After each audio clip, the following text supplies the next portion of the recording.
Hey, what's up? This is Ricardo, and in this video I'll show you how to remove the CMOS battery from a Dell Latitude 5288. If you're looking for parts for this laptop, go to our website and use this coupon for a 5% off discount.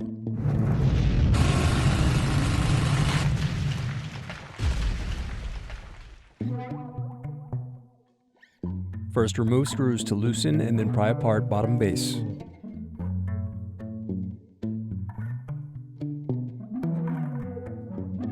Next, unscrew and disconnect battery.